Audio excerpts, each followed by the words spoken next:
Hello, പൊന്മാൻ എന്ന ചിത്രത്തിൻ്റെ ഇന്ന് 4-ാം ദിവസത്തെ കേരള ബോക്സ് ഓഫീസ് കളക്ഷൻ റിപ്പോർട്ടാണ് ഇന്നൊരു വീഡിയോ ഭാഗത്ത് ഉൾപ്പെടുത്തിയിരിക്കുന്നത്.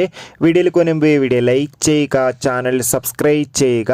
ജനുവരി മാസം ഇനി അങ്ങോട്ട് ധാരാളം ചിത്രങ്ങൾ OTT റിലീസ് ചെയ്യും. നമ്മുടെ ചാനൽ ഭാഗം പരിശോധിച്ചാൽ നിങ്ങൾക്ക് കാണാൻ വേണ്ടി സാധിക്കുന്നതായിരിക്കും. ബേസിൽ ജോസഫ്, ലിജുമോൾ ജോസ് എന്നൊക്കെ പ്രധാന കഥാപാത്രങ്ങളായ എത്തിയ ചിത്രമായിരുന്നു പൊന്മാൻ.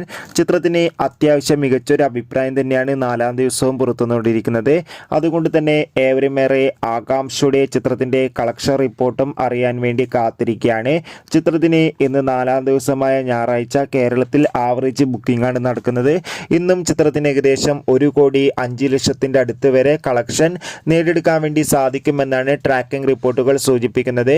എന്തായാലും പൊന്മാൻ എന്ന ചിത്രത്തിന്റെ കൂടുതൽ കളക്ഷൻ റിപ്പോർട്ടിനായി കാത്തിരിക്കാം. ചിത്രം കണ്ടവരുടെ അഭിപ്രായം തീർച്ചയായും കമന്റ് ബോക്സിൽ രേഖപ്പെടുത്തുക. ബൈ.